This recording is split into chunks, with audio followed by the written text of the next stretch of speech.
우리가 살고 있는 이 세상에 일어나는 모든 일들을 보면은 큰 문제가 큰일을 만드는 것만 있는 건 아니죠. 아주 생각도 못한 작은 문제가 큰일을 야기하는 경우도 종종 볼 수가 있습니다. 그래서 인생을 세옹지마라는 말로 표현을 하지 않습니까? 우리가 세옹지마 고사에서 배울 수 있는 게 뭐예요? 작은 문제라고 안심할 일도 못 되고 큰 문제라고 걱정할 일도 아니라는 겁니다. 중요한 거는 문제가 크든 작든 모든 일에 대처하는 우리의 자세, 우리가 어떤 자세로 그 일에 임할 것이냐, 믿음의 자세로 신중하게 대처할 것이냐, 아니면 세상의 방법대로 사람들이 하는 대로 세상의 식가대로 그렇게 살아갈 것이냐, 그겁니다. 여기서 우리가 이제 한 가지 짚고 넘어가야 될 문제가 있는데, 세상은 이렇게 예측할 수 없는 일들이 막 일어나는 것을 보고 우연이라고 불러요. 우연.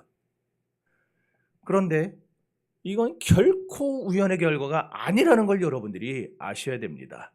설령 내가 뭘 실수해서 이상한 일이 벌어져도, 내가 뭘 잘못해서 그 일이 일어나고 더 막 이렇게 공이 굴러가면서 눈이 굴러가면서 이렇게 눈사람 커지는 것 같이 문제가 커지는 것 같아도요, 그 배후에는 분명히 하나님의 뜻과 섭리가 숨겨져 있는 겁니다. 미국의 콜로라도에 가면 해발 4,345m에 저 뒤에 보는 저 산이에요. 롱스피크라고 불립니다. 만년설이 덮여 있어요. 그런데 저기 가면은요, 400년 이상 산 나무가 있어요. 그게 학자들이 밝혀낸 거는 콜럼버스가 미 대륙에 상륙하기 전부터 있었대요. 그 전에 어린 묘목이었는데 그게 그동안 살아서 이제 어마어마해요, 나무가. 400년 동안에 벼락을 14번 맞았습니다. 벼락 한 번 맞으면 나무 다 죽지 않아요? 벼락을 14번 맞았는데 살았대요, 나무가. 그래도 끄떡없었어요? 저 눈보라 폭풍 후 다 400년 동안 얼마나 많았겠습니까? 그걸 다 견뎌낸 거예요. 그런데 그런 아름드리 나무가 2009년도에 갑자기 시름시름 병이 들더니 금방 죽어버렸어요. 나무가 팍 부러져가지고. 그래서 학자들이 연구를 한 거예요. 도대체 왜 이런 일이 벌어졌나? 이렇게 오래된 나무가, 건강하던 나무가 왜 이렇게 됐나? 연구를 했더니 결과가 뭔지 아세요? 아주 별거 아닌 거. 딱정벌레 떼가 몇 년 전에 거기에 둥지를 틀고 계속 갉아먹은 거예요. 걔네가 갉아먹어봐야 얼마나 갉아먹겠냐 생각을 했지만, 이걸 몇 년을 갉아먹었더니 나무의 구멍이 뚫려가지고 그 나무가 넘어갔다는 거예요. 14번의 벼락을 맞아도 까딱없었던 나무가 딱정벌레 몇 마리에 의해서 그냥 운명을 달리한 겁니다. 그러니까 작은 원인을 방치했다가 이렇게 큰일이 일어나는 경우들이 있다는 거예요. 2001년도에 우리나라의 경북 울진의 원자력 발전소 있죠. 그 원자력 발전소가 1년에 한 번만 멈춰도 문제가 될 텐데 5번 운행이 멈춘 적이 있었어요. 기억나세요? 그때 막 뉴스에 막 나오고 그랬는데, 왜 멈췄는지 아시는 분? 그러면 내가 말랑카우 하나 드릴게요. 왜 멈췄을까요? 오늘 이렇게 천천히 하면 안 되는데. 그 이제 조사단이 조사를 했어요. 그랬더니 그 취수구가 뭐냐, 바닷물을 빨아들이는 거예요. 바닷물을 쫙 빨아들여서 이제 그걸로 냉각을 시켜서 원자로를 돌리는 건데, 그 바닷물을 빨아들이는 구멍이 어마어마하게 큽니다. 그게 막 저기 나오네. 근데 저 허연 게 다 뭔 줄 아세요? 쓰레기? 저게 다 작은 새우하고 해파리들이에요. 쟤네들이 처음에 달라붙었을 때는 문제가 없었는데, 얘네가 한 마리씩 늘어나기 시작하면서 나중에 저 구멍 5개를 다 막아버렸어요. 그래서 바닷물을 못 빨아들이니까 용광로가 뜨거워질 거 아니에요, 원자로가. 그러니까 자동으로 강제 종료한 거예요, 5차례나. 저 새우들이 뭐라고? 해파리가 뭐라고? 이렇게 아주 작은 사소한 일 하나가 무시할 수 없는 큰 문제를 만들어내는 일들. 이런 일들이 우리 생활 속에 자주 나타나요. 그래서 우리가 작은 문제도 무시할 수 없는 겁니다. 거라사 지방에 한 사람이 살았어요. 그는 자아를 상실한 사람이었고 사회 통제로부터 벗어났으며 가는 곳마다 소리를 지르고 막 주먹을 앞세우고 살던 사람입니다.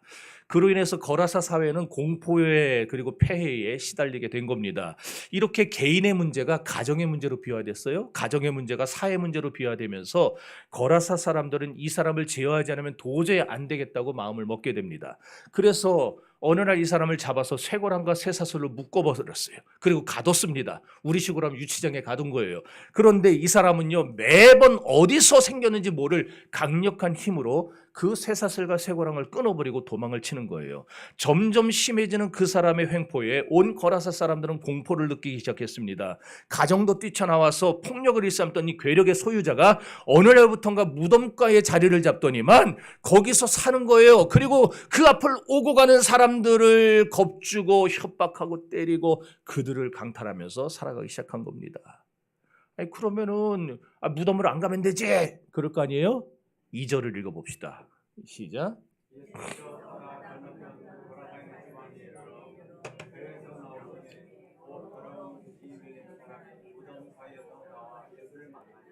예수님이 거라사인의 지방에 이르러서 배에서 내리자마자 곧 그랬어요. 곧 즉시 누가 만나러 나온 거예요? 예수님을 귀신 들린 자가 만나러 나온. 그 말은 무덤가가 마을 입구로부터 멀리 떨어, 우리처럼 저 산 꼭대기 공동묘지에 있는 게 아니고 마을 입구에 있었다는 거예요. 마을 입구에 딱 자리 잡고 미친놈이 하나 있으니까 사람들이 매일 볼 거 아니에요. 매일 고기 잡으러 나갈 때도 보고, 밭에 물대러 나갈 때도 보고, 학교 갈 때도 보고, 계속 하루에도 수십 차례를 보는 거예요. 그러니 문제가 되는 거죠. 안 보이는 곳에 있으면 저 사람이 왜 문제가 됩니까? 매일 보는 곳에서 매일 나에게 피해를 입히니까 그게 문제가 되는 거죠. 그러니까 원치 않아도 이 미친 사람을 매일 만날 수밖에 없는 거예요. 실제로 거라사 사람들은요, 마을 이 입구라 그러죠. 마을 입구 양옆에 무덤을 만들어 놨어요. 얼마나 두려웠겠습니까? 한 사람이 한 사람, 이 한 사람 때문에 그 동네 사람들이 다 맘 놓고 살 수 없는 상태가 돼버린 거예요. 이런 현상을 가리켜서 지금 오늘 본문 4절이 이렇게 표현합니다. 따라합시다. 아무도 그를 제어할 힘이 없는지라.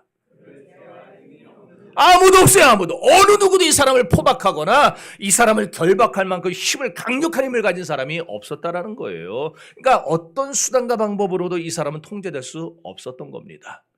오늘 저는 2000년 전 얘기를 하자는 게 아니에요. 우리의 현실을 말하는 겁니다. 오늘날 우리 주변에도 거라사인 같은 사람들이 얼마나 많습니까? 자아를 상실하고 자기 자신을 학대하는 사람들이 얼마나 많아요. 나아가서 문제는 여기서 그치지 않죠? 자기를 학대하던 이 거라사인이 마침내 가정을 탈출해서 무덤가에 사는 것 같이 오늘날 가정을 해체해버리고 관계를 끊어버리고 부모와 자식 간의 관계, 부부 간의 관계, 이 성도와 성도의 관계를 끊어버리고 단절된 채 자기만의 세계에서 소리 지르면서 자기의 얘기를 들어달라고 하는 그런 사람들이 얼마나 많습니까? 가정이 경시되고 가정 아닌 가정들이 늘어나는 추세입니다. 가정의 부재는 인생의 부재예요. 이렇게 결격 사회가 생긴 가정들이 모여서 이룬 사회는 결코 정상적일 수가 없습니다. 그러기에 아무리 쇠사슬과 쇠고랑으로 묶어도 끊어버린 채 날뛰는 이 거라사 광인들이 오늘 우리 주변에서 이렇게 많이 날뛰는 거예요. 제가 막 사진을 보여주려고 준비를 했다가 역시 너무 그럴 것 같아서 최원종이, 그 다음에 또 누구예요? 조선이, 금방 잊어버렸어요. 누군지? 불과 몇 달 전인데 분당 칼부림, 묻지마 칼부림 사건, 신림역 묻지마 칼부림 사건, 요 독산동 강간 사건,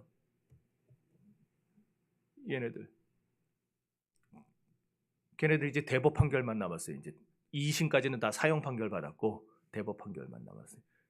판결만 하면 뭐 사형을 시켜야지. 그럼 또 여러분들 또 이상한 눈으로 본다. 또 저 목사가 사랑이 없어서 사형시켜. 여러분, 그래서 이제 사람들은 이런 불안전한 사회를 벗어나서 좀 안전한 곳에서 살려고 집도 비싼 동네로 이사를 가요. 그리고 여기도 안전하지 못하다 그러면 딴 나라로 이민을 갑니다. 그럼 거기는 안전합니까? 거기도 마찬가지예요. 거기도 거라사 광인이 있어요. 여기만 사는 게 아니에요. 그렇다면 왜 우리 사회에 자꾸만 이런 어려운 일이 생기는 것인가? 왜 우리 사회가 통제가 안 되는 이런 어려움에 부딪히게 되는 건가? 어떤 사람들은 정치를 잘못해서 그렇다고 말합니다. 정치인 놈들이 아주 정치를 잘못해서 그렇다고.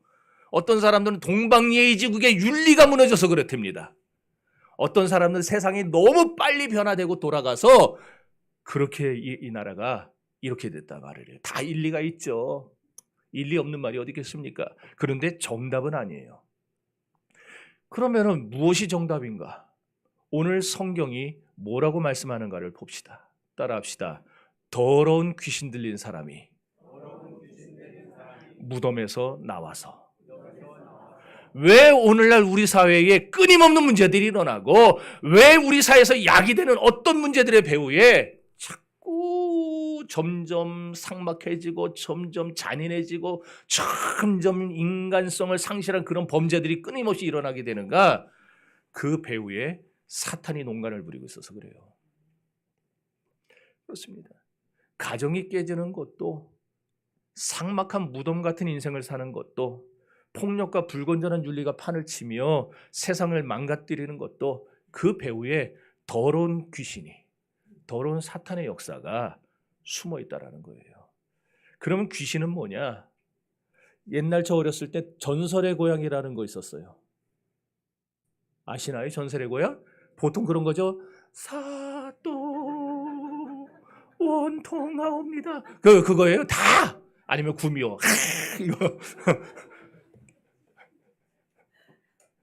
그런데 거기 보면 대부분 원한 가진 처녀들이 억울하게 죽어가지고 귀신 돼가지고 자기 아를 그렇게 죽인 놈한테 복수하는 거잖아요, 대부분. 그래서 우리 동양의 이 귀신가는 뭐냐면은 사람이 죽어서 귀신이 된다고 보는 거예요. 사람이 죽어서 귀신 된다. 그래서 우리 유교 문화권에서 이 조상도 죽어가지고 귀신이 되어 구천을 헤맨다고 보는 거예요. 그래야 불교에서 뭐예요? 49제 하잖아요. 49제가 뭐예요? 천도제. 예? 걔네가 뭐 부르는 그 말이 있는데, 있네, 참. 도솔천? 극락의 세계.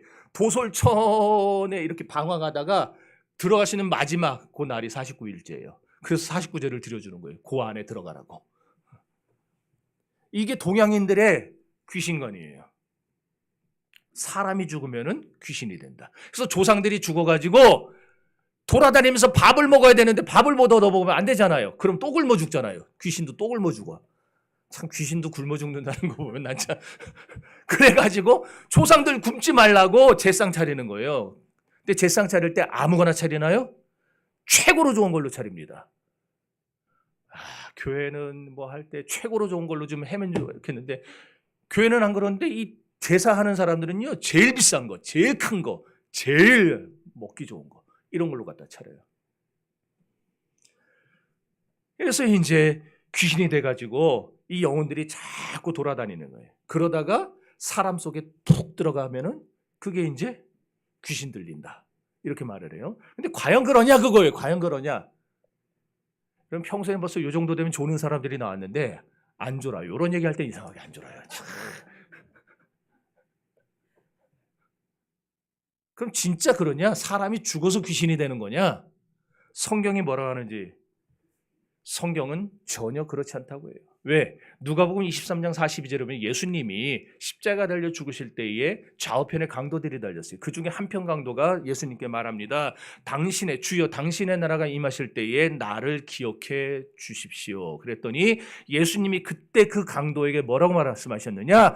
오늘 네가 나와 함께 낙원에 있으리라 그랬어요. 이게 무슨 말입니까? 그냥 스쳐 지나갈 말이 아니에요. 오늘 네가 나와 함께 낙원에 있으리라. 네가 죽는 그 순간에 너의 영혼이 귀신이 돼서 여기저기 떠돌아다니는 게 아니고 너는 죽는 순간에 나와 함께 천국에 들어갈 거다. 그 얘기를 하고 있는 거예요. 고린도전서 14장 4절에도 보면 바울이 낙원으로 이끌려갔다라고 했어요. 낙원으로 이끌려갔다. 환상 중에. 여러분 이끌려가는 게 뭐예요? 내가 내 의지로 자발적으로 걸어가는 게 이끌려가는 건가요? 이끌려가는 거는요. 이렇게 잡아가고 막 그런 거예요. 그게 이끌려가는 거예요. 그러니까 누군가의 힘에 사로잡혀서 붙잡혀가는 거. 누가복음 16장 19절 이하에서는 부자와 나사로에 대한 얘기가 나오는데 거기 보면 나사로가 죽어서 어디를 갑니까? 천사들에게 받들려서 아브라함에게 올라갔다 그랬어요.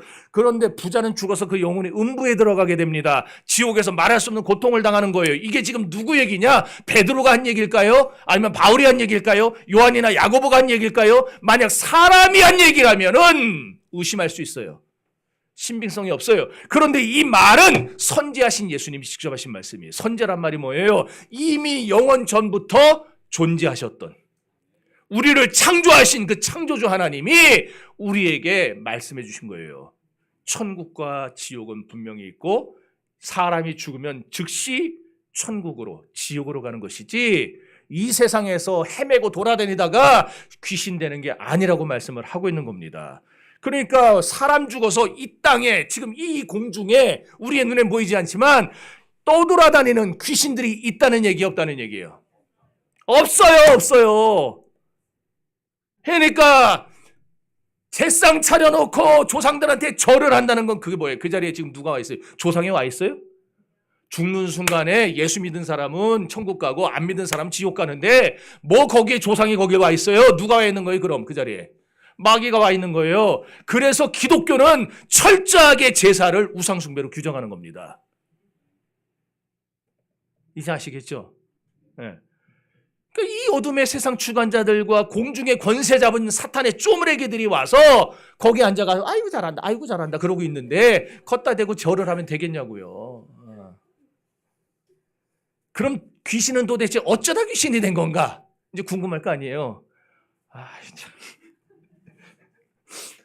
하나님이 세상을 창조하실 때에 며칠 동안 창조하시죠? 뭐 이거 심각하게 고민하고 대답을 합니까? 며칠 동안 창조하세요? 6일 동안 하시죠? 언제인지는 몰라요. 그런데 첫째 날은 빛과 어둠을 만드셨기 때문에 그때는 아마 아닐 거고 둘째 날부터 여섯째 날 사이에 어느 시점인가 만드셨어요. 그럼 왜 성경에는 이 천사들을 만든 이야기가 안 나올까요? 왜 안 나올까요? 그건 맞아요. 알 필요가 없어서. 왜 알 필요가 없어요? 그럼 성경 기자가 하나님이 우리더러 너희가 요건 알아야 돼 라고 주신 이 성경은 뭐에 대해서 알으라는 걸로 주신 거예요? 우리의 구원에 대해서만 알려주신 거예요. 그러니까 우리는 성경을 볼 때에 우리의 구원에 관계된 것들만 여기 뽑아서 주신 거예요. 그러니까 천사, 사탄 이 얘기는 우리의 구원에 관계가 없기 때문에 하나님이 안 쓰신 거예요. 여기다가. 어쨌든 하나님이 천사를 만드셨는데 왜 만드셨을까요? 그러면은 처음에 왜 만드셨을까요? 하나님의 명령을 받아서 하나님이 맡겨주신 일들을 하라고 만드셨겠죠. 심부름꾼으로. 자, 그래서 천사는 성경에 여러 종류가 나오죠. 먼저 스랍이 나오고 그룹이 나오고 권세와 능력과 주관자와 그리고 가브리엘과 미가엘이 나와요. 이 천사의 종류 8종류.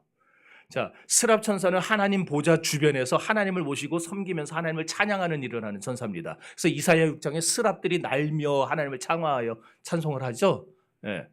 그리고 그룹 천사는 뭐냐면 쉽게 말하면 문지기, 보초, 경비. 보초가 경비가 마음이 약하면 돼요, 안 돼요? 안 되죠. 그룹 천사는요, 문을 지켜요. 천국의 12대문을 지켜요. 그러니까 아무나 왜 지키고 있겠어요, 거기다가. 아무나 못 들어오게. 하나님이 정한 사람만 들어올 수 있도록 지키는 거예요, 그룹 천사는. 그래서 창세기 3장인가요? 거기 보면은 하나님께서 두루 도는 화영검과 그룹들로 에덴을 지키게 하시고 그랬죠. 그러니까 아무도 이제는 에덴을 못 들어가게, 아무나 못 들어가게 지키시는 거예요.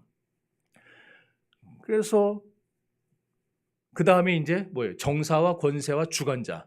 이 천사들은요, 파워풀한 천사들이에요. 하나님의 명령을 받아 능력을 행하는 천사들. 그래서 이 주관자 천사는 특별히 법을 집행합니다. 그러니까 각 나라의 법이 있죠. 민족의 법이 있죠.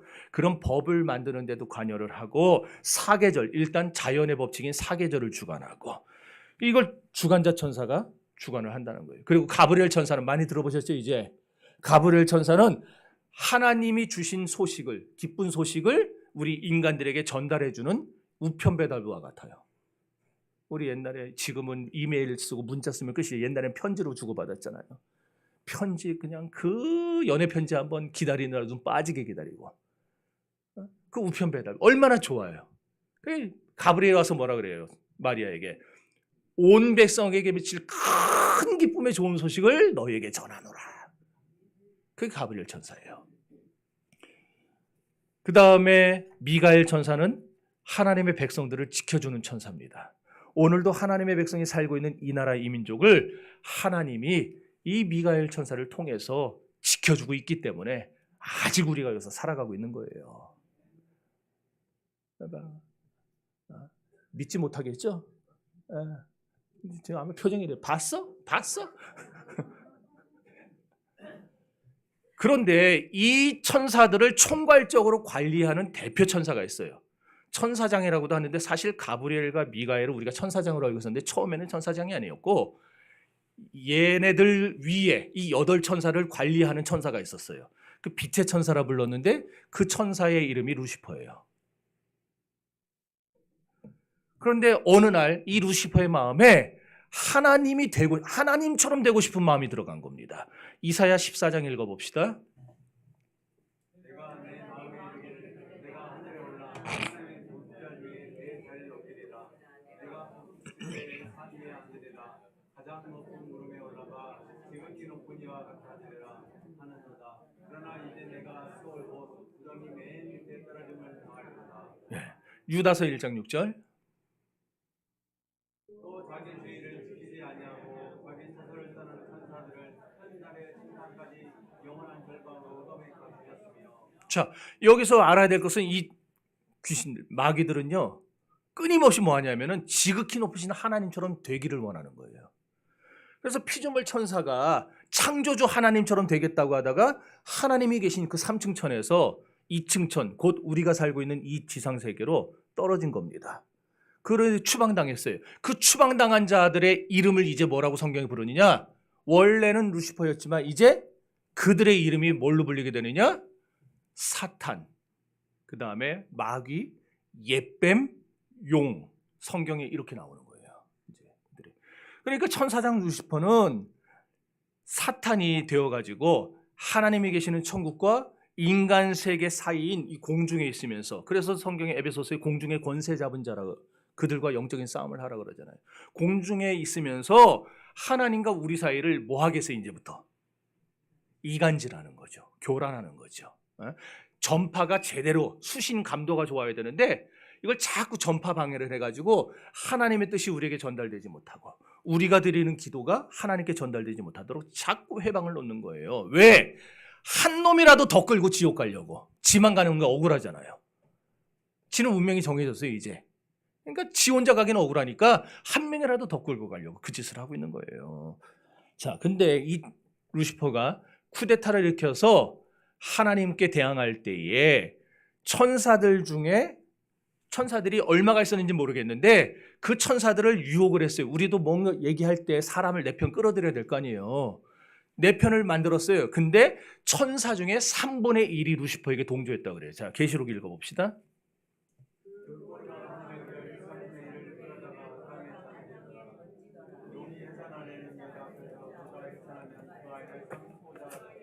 네, 이렇게 천사의 저기 하늘의 별이 천사를 말하는 거예요. 저 천사 3분의 1을 루시퍼가 자기 편으로 끌어들여서 쿠데타를 일으켰다 하나님 앞에 패하죠. 그래서 공중으로 떨어지고 천사 쪼매기들도 루시퍼를 따라서 같이 떨어져서 이제 사탄의 쫄개 노릇을 하게 되는데 그들을 가리켜서 귀신이라는 거예요. 그러니까 사람이 죽어 귀신 되는 게 아니고 하나님이 창조하셨던 천사들 중에 타락한 천사들이 귀신이 된 겁니다. 자, 너무 내용이 깊어서 아멘이 안 나오나. 그래서 처음에는 이 귀신이 우리 인간에게 단순히 그냥 복종만 요구해요. 그러니까 몇 가지 이렇게 시켜보고 하나하나 봐요. 그러다가 말 잘 들으면은 그 다음에 아예 그 사람 속에 들어가 버립니다. 그럼 그걸 보고 뭐라 그래요? 귀신 들렸다 그러는 거예요. 이때는 이제 귀신이 시키는 대로 하게 되는 겁니다. 귀신의 종이 됐기 때문에. 그럼 뭘 시키느냐 귀신이 5가지 일을 시켜요. 첫째는 인간의 마음속에 나쁜 생각을 집어넣어 줍니다. 요한복음 13장 2절입니다.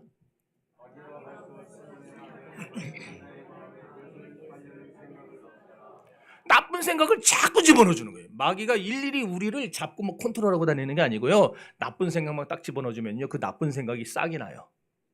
그리고 열매를 맺고 범죄에서 스스로 죄를 짓게 만드는 겁니다. 그러니까 여러분 나쁜 생각 들어올 때 그걸 끊어내셔야 돼요. 나쁜 생각 들어올 때. 어떤 사람은 물질에 대한 나쁜 생각을 그래서 내가 어떻게 하면 저 사람 돈을 내가 그냥 다 홀라당 빼먹을까. 그 생각만 해요. 하루 종일 사기치는데 그 머리로 공부했으면은 야, 하버드를 갔을 거예요. 자, 별짓을 다 해요. 그게 다 귀신의 역사라는 거예요. 어떤 사람은 남의 여자, 남의 남자 찝쩍거려요.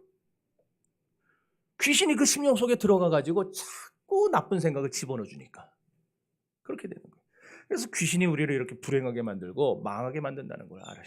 두 번째는 귀신은요 인간의 감정에 역사를 합니다. 에베소서 4장 26절.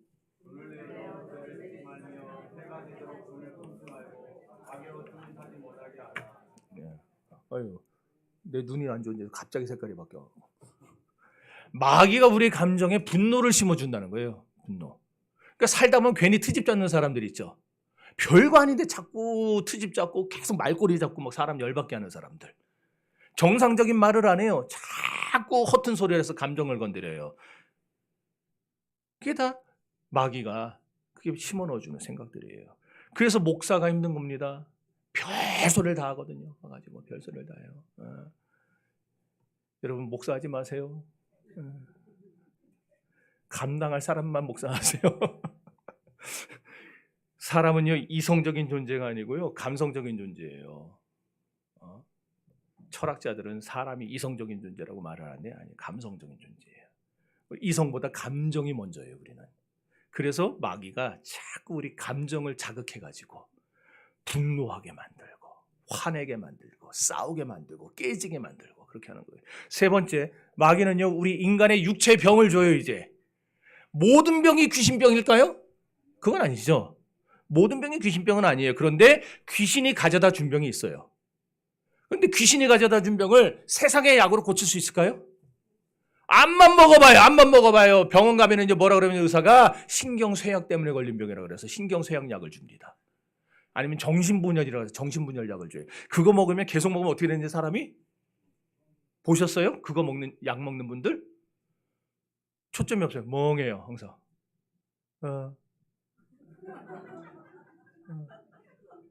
안 봤구나. 정신병원 가서 본 적이 없구나. 계속 그래요. 왜냐면 약 기운에 취해가지고 정상적인 생각을 못하도록 만들어 놓은 거예요. 그 이제 폭력성도 사라지고 뭣도 사라지고 하면은 의사가 다 낫네 그러고 약을 끊어요. 그럼 귀신 들린 사람은 다시 발작을 하는 거예요. 그러니까 돈만 다 쓰고 망가지는 거예요. 모든 병이 귀신이 주는 병은 아니에요. 분명히 우리 육체 관리 잘못해서 오는 병들이 훨씬 더 많죠. 그런데 어떤 병은 귀신이 주는 병이 있어요.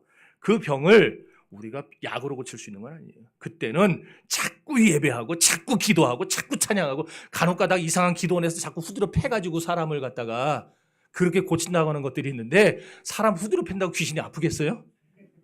난 그 정신 나간 진짜 그것들은 좀 없어졌으면 좋겠어. 귀신이 영적 존재인데 때리면 나만 아프지. 내 속에 있는 귀신이 아프겠냐고. 안 아파요. 이 뭣도 모르는 것들이 신학도 제대로 안 한 것들이 목사가 돼가지고. 자, 마가복음 9장 읽어봅시다.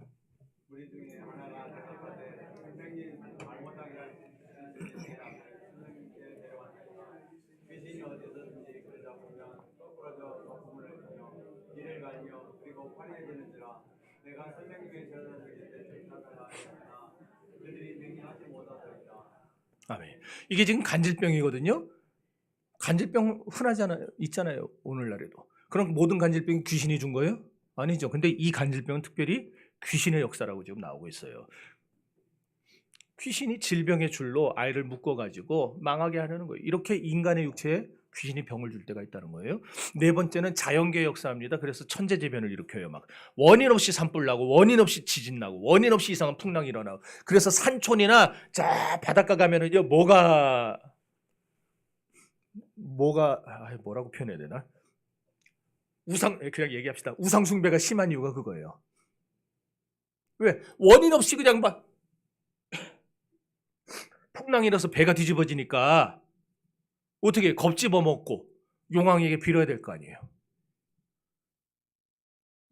그래서 저 산골짜기나 바닷가나 이런 데가 우상 숭배가 극심한 게 그런 이유입니다.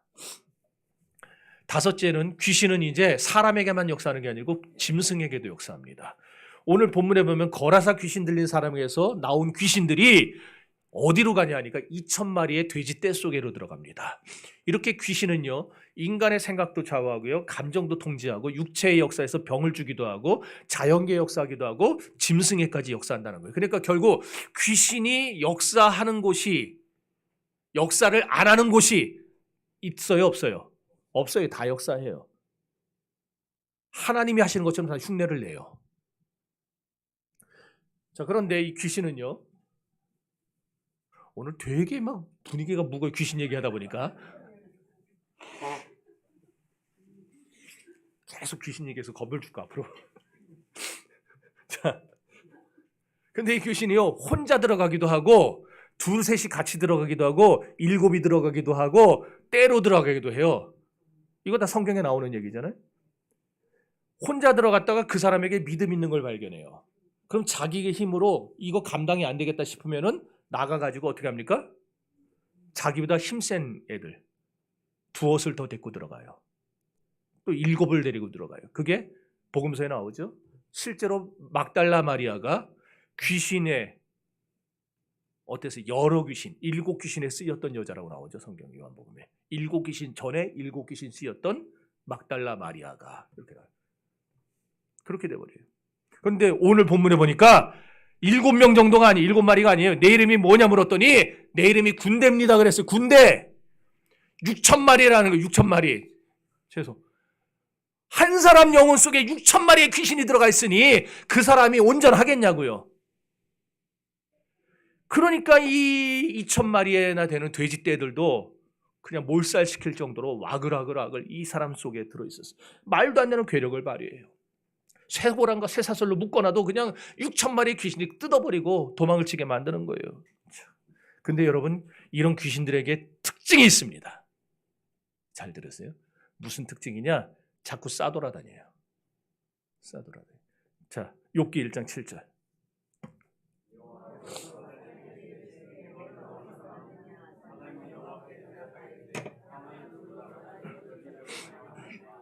여기 보세요. 두루두루 돌아 여기저기 다녀요. 마귀는요 한 곳에 가만히 있질 않아요. 계속 제가 직접 귀신 들린 사람 신전 들어가기 전에 쫓아낸 적이 있었다고 그랬잖아요. 계속 잠도 못 자고 안 재우고 계속 다다다다다다다 돌아다녀요. 그리고 마귀는요 한 사람한테 집적되지 않습니다.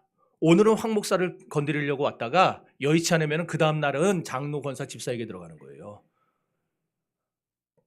자꾸 싸돌아다녀요. 여기 건드려봤다 저기 건드려봤다가 만만한 사람 잡으려고 그런 거 있는 거예요. 교회에서 제일 타겟으로 삼는, 마귀가 제일 타겟으로 삼는 게 누구겠어요? 목사, 장로예요. 목사, 장로만 꺾어버리면은요 교회는 구실 못합니다. 아이 뭐 안수 집사가 있는데, 아이 권사가 있는데, 아니에요. 교회는요 목사, 장로 꺾어버리면요 후루룩 다 무너져 버려요. 그래서 장로는 믿음이 있어야 돼요. 목사도 믿음이 있어야 돼요. 그리고 우리 중직자들은요 그래서 자꾸 기도하기 좋아하고 예배드리기 좋아하고 그래야지 자꾸 놀러가기 좋아하고 쉬기 좋아하고 이러면 안 되는 거예요. 중직자들은. 네. 베드로전서 5장 8절에 보면 마귀가 우는 사자같이 돌아다니며, 거기도 그러죠, 돌아다니며 삼킬자를 찾나니 그랬어요. 교인들 중에도 한 교회에 만족하지 못하고 자꾸 이 교회 왔다 저 교회 왔다 싸돌아다니는 교인들이 있어요. 그거 안 좋은 거예요. 그거. 자기가 방랑시인 김삿갓이에요? 왜 자꾸 돌아다녀요? 여러분들은, 어떤 분들은 그래요. 설교가 마음에 안 들어서, 또 어떤 분들은 자꾸 헌금 강조해서 또 어떤 분들은 그래요. 텃세 부려서. 내 마음에 딱 맞는 교회는 이 지구상에 하나도 없어요. 하나도 없어요. 왜? 다 죄인들이 그 안에 들어가 있기 때문에. 그러니 대충 맞는다 싶으면은 거기 뿌리 받고. 그러니까 여러분들 정신교회에서 뼈를 묻으시기를 바랍니다. 왜 아멘 안 해? 여러분들 뼈 안 묻으면 나도 뼈 안 먹고 나가버려요. 그러면은 뼈 묻읍시다. 네. 그래도 안 해졌잖아. 자, 에베소서 2장 2절 읽어봅시다.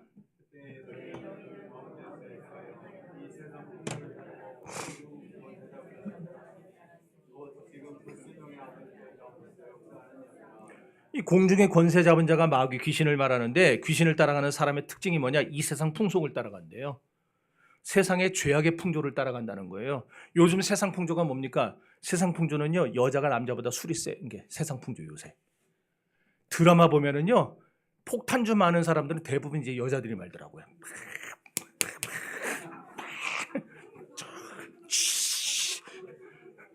네. 내가 아주 자세히 봤어요. 내가 어떻게 하는지. 요새 여자들이 다 말더라고.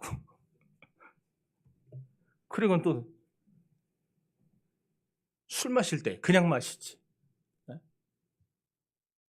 아, 이거 시간이 없어 그냥. 이거 뭔지 알아요? 이거? 네? 안에 마시나 봐. 이런 게 해가지고 와이샷 그러고 마시. 이게 세상 풍조예요 지금. 완전히. 옛날에 제가 미국 영화를 보면은요, 미국 영화 보면 이것들은 껄부터면 눈길만 맞으면은 모텔을 가요. 아, 애들이 있어서 참 그런데 이런. 그래서 제가 그랬어요 속으로. 저 미국이란 나라는 저건 완전히 망할 나라인갑다 그랬는데 요새 우리나라가 그러죠. 아니 산에 갔으면 등산만 하고 내려주지 왜 산악회 가가지고 눈 맞아서. 그리고 동호회 가서 눈 맞고 밴드 가서 눈 맞고. 밴드가 뭔지 모르세요? 밴드 있잖아요, 데일 밴드. 저는 그래서 밴드도 안 해요. 여러분 이 세상 풍속은요 자꾸 변질됩니다. 좋은 쪽으로 바뀌는 게 아니고 점점 퇴폐적이 되고 점점 저질적이 되고 점점 쾌락적이 됩니다. 이게 세상 풍조예요. 그런데 오늘 본문 2절에 보면은 이런 귀신을 가리켜서 뭐라 불렀느냐? 더러운 귀신아 그랬어요. 더러운 귀신아. 그러니까 귀신 들리면은 더러운 짓만 하는 거예요. 왜 저 사람 그런 사람들이 저 사람 왜 사회적인 지위도 있고 저렇게 괜찮게 사는데 왜 저런 짓을 할까? 귀신이 시키니까 더러운 짓을 하는 거예요. 그런 더러운 귀신은 타고 들어온 통로가 있어요. 더러운 통로를 타고 들어오겠죠. 깨끗한 데로는 안 들어오겠죠. 그럼 뭐가 더러운 통로냐? 우리의 죄가 더러운 통로예요. 자, 마가복음 7장 20절 읽어봅시다.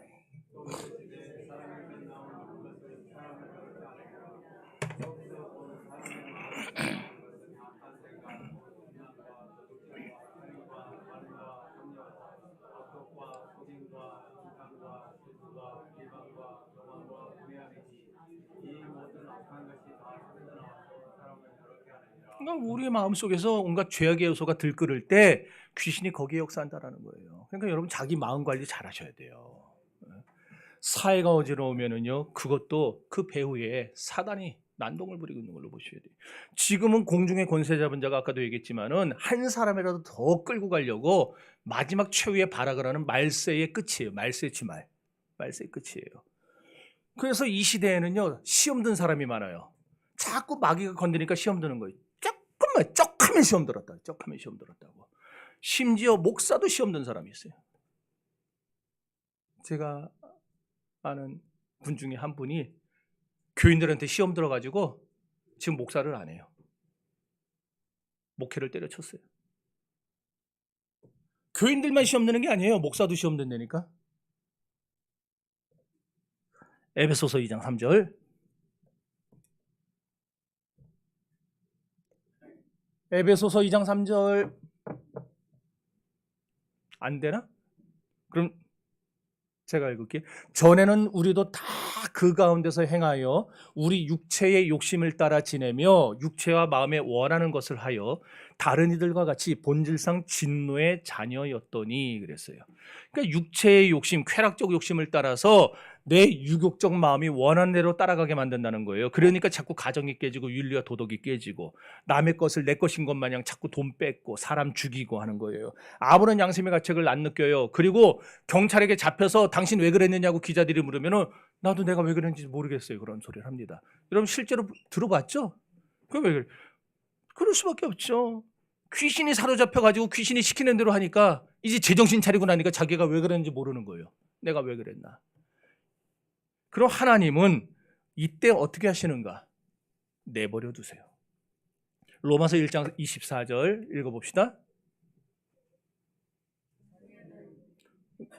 왜 꼬였네?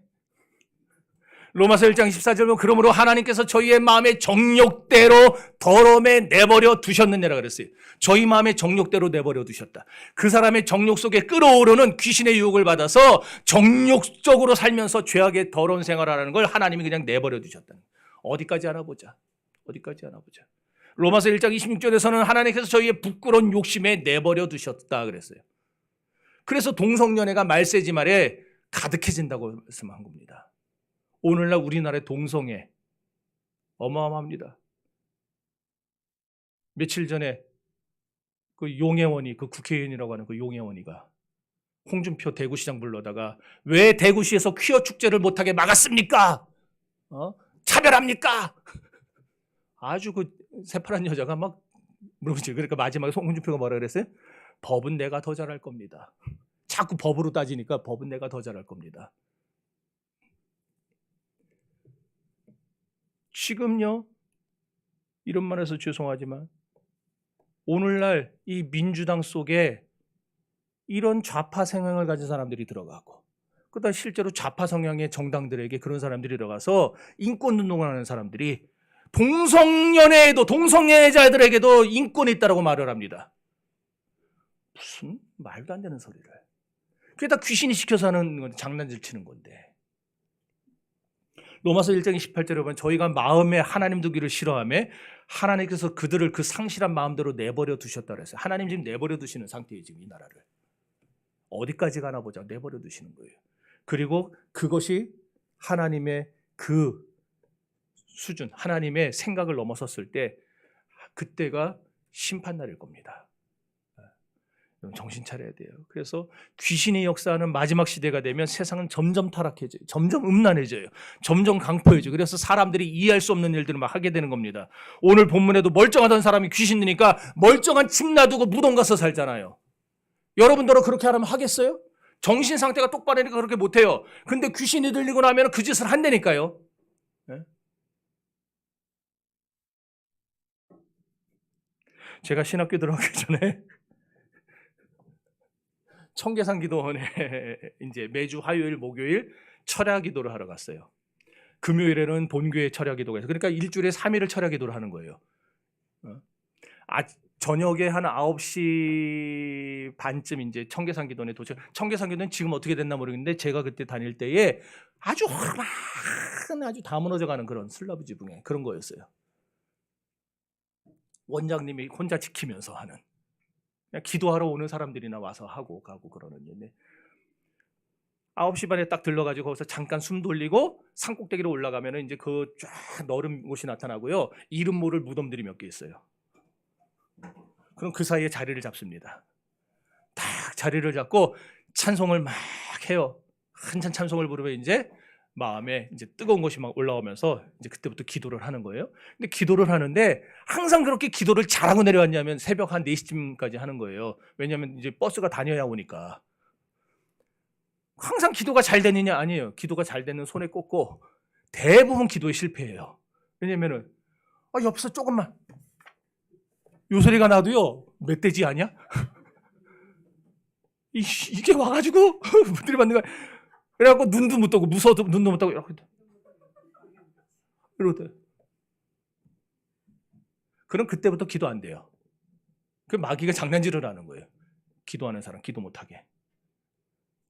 어떨 때는요 자꾸 막 부스럭부스럭 옆에서 뭐 누가 걸어다니는 발걸음을 그래야 돼. 눈 뜨고 이제 친구들하고 같이 올라가거든요. 한 3명 정도. 야, 누구냐? 그럼 대답이 없어요. 야, 너야? 대답이 없어요. 그래서 눈 뜨고 보면 없어요. 아무도 없어요. 어떨 때는 진짜 누가 내 엉덩이를 잡아 빼는 것 같아. 막 그렇게 쑥쑥. 얼마나 무섭겠어요. 막 머리가 쭈뼛쭈뼛 서고 막. 그래서 대부분은 기도 실패했고 그래서 산기도가 보통 힘든 게 아니에요. 그런 무덤 사이.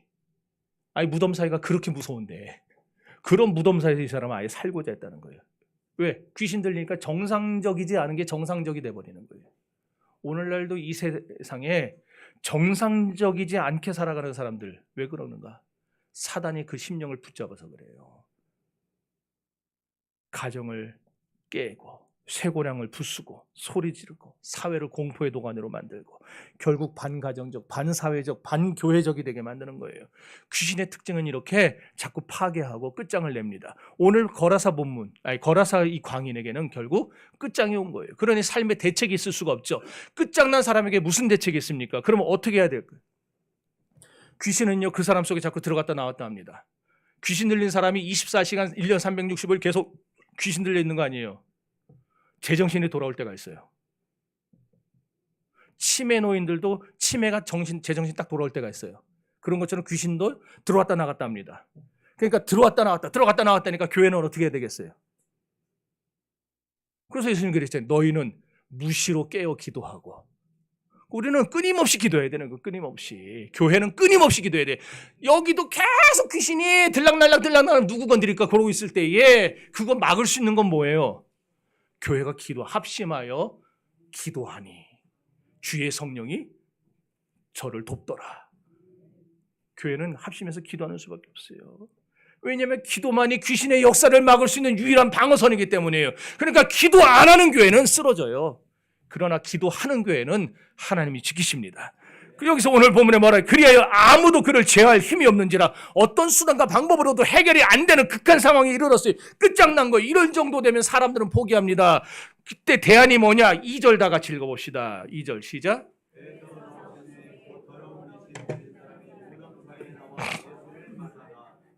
그래요. 우리의 대안이 뭐냐? 예수를 만나야 됩니다. 귀신의 역사와 모든 문제의 배우는 예수를 만남으로 해결될 수 있는 거예요. 예수를 인격적으로 만나면 영적인 문제도 육적인 문제도 해결받을 수 있는 줄 믿습니다. 예수를 만나면 변화됩니다. 여러분 귀신이 난무하는 가정이 되어서야 되겠습니까? 아니면 우리 교회가 귀신이 장난치는 교회가 되어서야 되겠습니까? 여러분들 이 교회는 주의 성령이 강하게 역사하는 교회가 되어야 됩니다. 그러려면 우리가 오늘 우리의 신앙생활을 우리의 교회 생활을 어떻게 해야 되겠습니까? 성도 여러분, 이 혼탁한 사회, 이 영적으로 병든 사회의 유일한 대안은 예수뿐입니다. 기도만이 거라사 광인들을 제어할 수 있는 최후의 방어선입니다. 오늘날 세상에 그런 거라사 광인들이 이 안에 들어오지 못하도록 그들이 다시 새로운 삶을 찾을 수 있도록 대안을 우리 교회가 줘야 됩니다. 그러려면 우리에겐 예수가 있어야 됩니다. 여러분 다른 것 추구하지 말고 예수 붙잡으시기 바래요. 여러분을 지키고 여러분의 가족을 지키고 그리고 우리 교회와 사회를 지키는 것은 변화시키는 것은 예수님을 만나 기도하는 여러분들에게 달려 있습니다. 우리 교회가 그 사명 잘 감당해서 여러분도 예수 만나 변화의 새 사람 되시고 그리고 오늘날 세상에서 헤매고 다니는 그 사람들 그들에게도 예수 전해줘서 그들에게도 산소망을 주고 새 역사를 주는 그런 믿음의 성도들이 될 수 있기를 주의 이름으로 축원합니다. 기도합시다.